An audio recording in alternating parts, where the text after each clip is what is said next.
Bismillahirrahmanirrahim. Assalamualaikum warahmatullahi wabarakatuh. Sahabat Desa Bantarsari, berjumpa lagi dengan saya Aldi Fani di channel kesayangan warga Desa Bantarsari, yaitu channel podcast YouTube-nya warga Desa Bantarsari. Baik, alhamdulillah hari ini saya tidak sendiri, tentunya ditemani oleh narasumber yang luar biasa.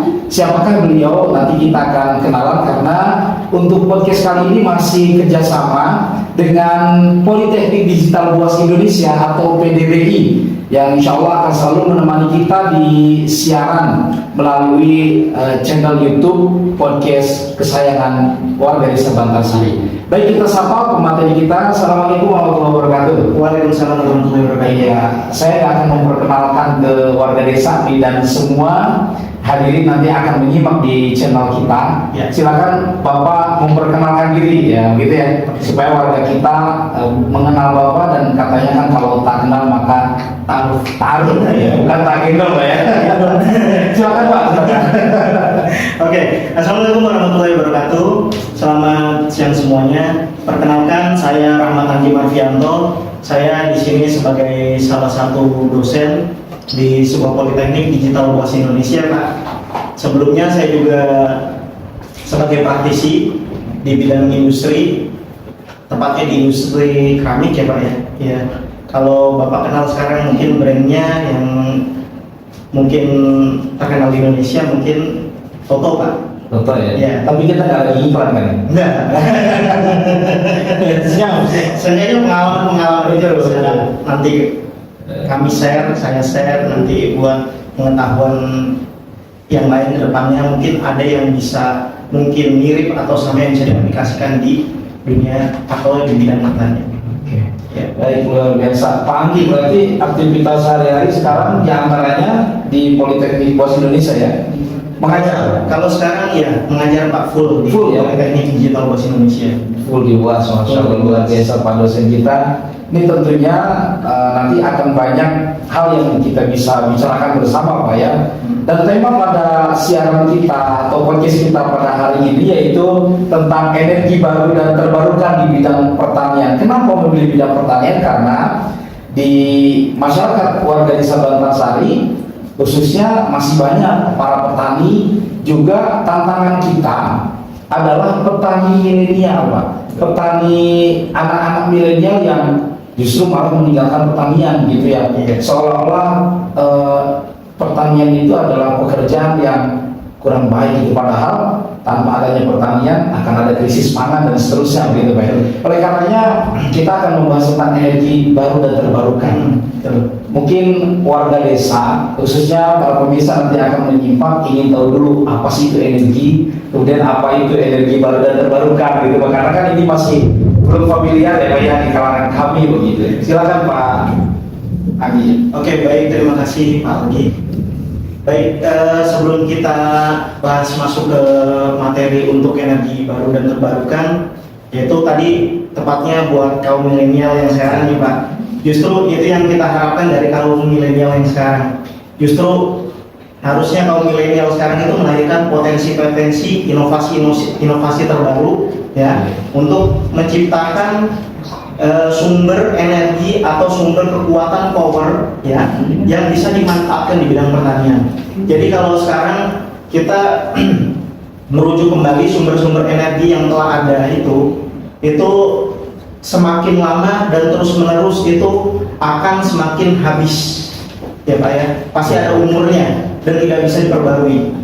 Sumber energi? Iya, sumber energinya. Contohnya apa? Batu bara. Kita sekarang kan listrik ya Pak ya. Listrik itu kan dihasilkan dari pembakaran batu bara. Ya, betul ya Pak ya. Betul. Batu bara menghasilkan uap panas sehingga menggerakkan turbin generator sehingga menghasilkan energi listrik. Nah, di situ perlunya kita menciptakan inovasi-inovasi terbaru di tengah krisisnya atau menipisnya sumber daya alam yang telah ada atau tidak bisa diperbarui Pak. Makanya diharapkanlah energi baru dan terbarukan ini merupakan sumber energi alternatif ya, sumber energi alternatif yang bisa dimanfaatkan oleh kita semua, oleh masyarakat. Nah, untuk apa tujuannya? Untuk menjaga kelestarian alam, Pak. Oke. Iya. Jadi nggak cuma kita mengeksploitasi alam, kita terus menerus mengeksploitasi alam, terus menerus tanpa memberikan kontribusi yang baik, atau lebih keren lagi, berdamailah dengan alam. Oke. Karena kalau terus-terusan tadi memanfaatkan alam, mengeksploitasi alam, lama-lama akan rusak begitu. Pak. Dan tidak menutup kemungkinan nanti alam sendiri juga akan murka terhadap manusia karena hanya memanfaatkan, tidak menjaga, tidak bisa menjaga. Oke, ini luar biasa. Berarti energi baru dan terbarukan ini khususnya di bidang pertanian, nanti apa saja Pak yang kira-kira bisa dibuat terobosan-terobosannya begitu? Nah, di sini kita bisa memanfaatkan energi baru dan terbarukan yang ada di alam ini banyak, Pak. Apalagi yang paling sumber energinya kita bisa rasakan saat ini, potensinya sangat banyak sekali, itu energi matahari. Energi matahari ya, energi surya. Energi surya, panas matahari. Panas matahari. Ya. Panas matahari kebetulan di Indonesia ini merupakan iklim ini ya Pak ya, tropis di garis khatulistiwa. Ya. Nah itu sebagai keuntungan bagi Indonesia. Ya. Nah untuk memanfaatkan sumber energi panas tersebut, gitu Pak. Bagaimana caranya? Lewat panel surya. Nah, Panel surya. panel surya, betul. Nah, panel surya ini menghasilkan, jadi dia memanfaatkan energi panas matahari yang dikumpulkan dari sumber panas matahari, ya Pak, lalu disimpan di baterai, Pak. Oh, jadi Ada penyimpanannya. ada penyimpanan Ada khusus. penyimpanannya khusus. Oke. Iya. Selanjutnya yaitu akan diinverter, akan diubah dari tegangan DC menjadi tegangan AC untuk dipakai dalam kehidupan sehari-hari, kehidupan rumah tangga. Gitu Pak. Jadi kalau untuk di bidang pertanian, jadi kita bisa memanfaatkan itu, bisa di sistem pengairan, bisa Pak. Sistem pengairan. Sistem Ya. pengairan, sistem pengeringan. Pengairannya apa? Pakai pompa pastinya. Betul. Betul kan Pak? Kalau nggak ada pompa mau disedot sendiri. Nggak bisa ya. Nggak bisa. Dan pompa itu juga harus jalan ya. Betul, betul. Terus ada energi yang harus Ada digerakkan. energi yang menggerakkan. Nah itu Iya. Pak, memanfaatkan salah satunya energi listrik itu dari panel surya. Panel surya. Iya. Terus selanjutnya, selain energi panas matahari juga kita bisa memanfaatkan jika potensial di daerahnya ya, terutama dataran tinggi dan sebagainya itu anginnya memiliki potensi angin yang cukup besar Pak. Oke. Itu kita memakai tenaga angin Tenaga angin. dengan wind turbine. Oh, itu bisa Pak ya? Bisa ya? Bisa. Luar biasa. Bisa. Oke, satu-satu lagi Pak. Tenaga apa tadi? Surya, matahari. Tadi ada alatnya yang kemudian si sinar matahari ini bisa menampung begitu ke alat tersebut, kemudian bisa dimanfaatkan untuk menjadi tenaga listrik ya, Iya. untuk menggerakkan mesin, Iya. mesin air misalkan dan lain sebagainya. Iya. Itu kira-kira Pak di kita khususnya di Bogor bisa diterapkan nggak? Bisa ya. Bisa. Dan sudah ada. Sudah ada, panel Sudah surya ada. sudah terjual di pasaran. Nah, itu udah terjual. Misalkan panel surya ukuran sekian, tergantung kita Pak, kapasitasnya kita butuhkan berapa kW atau berapa watt. Oke. Ya Pak, misalkan untuk pompa kita misalkan 150 watt. Oke. Ya, untuk misalkan TV berapa watt, Ya. itu kebutuhan itu kita akumulasikan menjadi satu. Kemudian dari situ kita bisa menentukan panel surya yang kita butuhkan berapa banyak. Oke, gitu. Termasuk di bidang pertanian Pak. Alat semprot itu ya. Karena kan harus dicas melalui listrik. Betul. Dari itu nanti bisa menggunakan tenaga surya seperti itu. Betul Pak. Tapi masih jarang Pak, sepertinya khususnya di warga Bantarsari para petaninya masih Nah itu dia.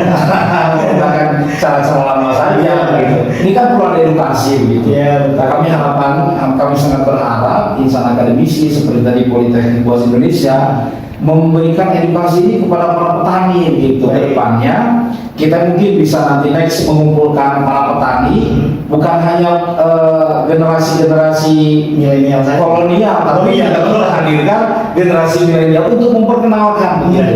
Pertanian dengan sistem-sistem yang modern tentunya, kemudian juga dengan cara-cara yang lebih efisien. Karena kan yang saya pikir menjadi menakutkan untuk anak milenial itu di pertanian harus kotor-kotoran, harus segala macam itu yang bikin malas gitu ya. Kalau sekarang juga ya Pak, kalau kita ini sekarang lagi booming-boomingnya nih motor listrik Motor listrik, itu betul, ya kan, Ini kita lagi mengurangi booming, polusi udara segala Ya. macam dan sebagainya. Memang kalau energi baru dan terbarukan ini investasinya memang agak cukup lumayan Pak. Oke. Nah itu Di awal, di awal, iya. Tapi ya worth it lah Pak untuk ke depannya, ke belakangnya ya. Iya kayak gitu Pak. Betul. Nah, untungnya lebih banyak yang bisa kita ambil dari situ. Oke. Dan memang berarti lebih menjaga alam ya. Betul, betul. Tidak merusak, Tidak merusak. tidak Iya. merusak. Ini luar biasa sekali. Kemudian tadi selain dari cahaya matahari, dari angin, ini gimana Pak angin? Saya belum kebayang nih dengan besaran angin atau kencangnya angin. Oke. Kalau Bapak gampangnya ya tadi kalau saya bilang turbin itu kincir angin. Kincir angin, betul. Kincir Ya. angin dan dari hasil putaran itu bisa dimutar generator, habis itu menghasilkan energi listrik. Listrik energi gitu ya. Betul. Oke, itu juga bisa menampung energi. Bisa. Dan di potensi air juga kalau saya lihat di sini kan banyak sungai-sungai ya Pak ya, Betul. bisa dimanfaatkan juga buat sistem mikrohidro Pak. Oke. Nah, jadi pakai sama aja modelnya model turbin juga, Oke. itu di air. Jadi untuk menghasilkan energi listrik juga. Jadi banyaklah Pak potensi-potensi yang kita bisa manfaatkan untuk keberlanjutan energi ini dan tidak menyakiti alam. betul. Alam yang tersakiti ya. Dan tiga potensi itu bisa nggak Pak diterapkan di Bantarsari khususnya? Pertama kalau matahari kan bisa lah ya. Kalau matahari bisa. Kemudian yang kedua angin, kayaknya angin kita nggak begitu kencang. Kurang potensial ya. Potensial. Tapi kalau air kan Kalau air ada sungai besar. Kita ada sungai besar itu bisa kita manfaatkan Pak. Gitu. Ya untuk sistem pengairan, bisa sistem pengeringan, entah nanti pengeringannya padinya itu entah pakai ruang pengering, dryer, sebagai macamnya untuk mengurangi kadar airnya seperti itulah Pak model. Oke, ada dampak negatifnya nggak untuk pertanian? Kalau musim itu udah jelas sih, Iya. banyak sekali gitu ya. Kalau untuk dampak negatifnya bagi pertanian itu tadi Pak, investasinya cukup. Jadi para petani kita juga harus modal agak besar juga. agak ngerogoh dulu Pak. Jadi tabungan hasil panen kemarin pakai dulu lah gitu. Digantiin sama panen yang berikutnya gitu. Baik, luar biasa. Apalagi Pak langkah-langkah yang kira-kira bisa digunakan untuk para petani kita dengan menggunakan energi baru terbarukan? Ya, jadi untuk langkah-langkahnya yang bisa dipakai untuk energi baru dan terbarukan ya Pak ya. Langkah-langkahnya bisa kita juga memanfaatkannya itu di sistem pengairan ya Pak ya. Sistem pengairan, terus tadi yang sudah saya jelaskan itu sistem pengeringannya, terus sebenarnya sih Pak dari masalah-masalah yang timbul yang ada di pertanian ya khususnya Pak ya. Nah itu yang membuat bermunculan ide-ide baru Pak biasanya. Oke. Pak, gagasan baru biasanya. Jadi berawal dari masalah yang kompleks. Kompleks Pak. Kalau ada masalah kita Nggak bakal ada inovasi atau ide baru atau gagasan baru Pak. Nggak bakal muncul. Gitu Pak. Betul. Masalah itu ditemukan yaitu untuk dicarikan solusinya. Iya, kayak gitu Pak. Dan ini tugasnya insan akademis ya, Iya. di kampus, kemudian kalangan akademisi untuk bagaimana memikirkan para petani dan keberlangsungan pertanian ke depannya. Benar itu. Ya makanya kita juga mengharap ya ada sinergi antara dari bidang pendidikan agar bermanfaat buat masyarakat yang ada di sekitarnya Pak. Kita insya Allah siap membantu Pak. Oke, luar biasa sekali. Ya bisa kita dengarkan bersama warga Desa Bantarsari, BOAS atau Politeknik Suara Indonesia akan siap sinergi selalu dengan Desa Bantarsari dan para petani nanti kedepannya kita akan menggali lagi lebih dalam tentang teknologi pertanian dan juga hal-hal lain tentang pertanian, karena supaya nanti kedepannya para petani kita bisa sejahtera. Tidak apalah di awal mengkocek modal agak besar berinvestasi di sana, tapi kan kedepannya kita akan melakukan terobosan baru sehingga nanti bisa memberikan manfaat lebih banyak untuk pertanian dan para petani kita gitu, khususnya di Desa Batarsari yang saat ini masih banyak juga sih yang nanam jambu kristal Pak, yang menjadi ikon kita ya, desa jambu kristal gitu. Kalau peternakan banyak nggak Pak? Peternakan ada, cuma nggak begitu banyak gitu. di Desa Batarsari. Nanti bagaimana kedepannya kita akan seperti apa, kita akan bisa pelajari bersama dan kita akan kumpulkan nanti para petani kita gitu Pak ya.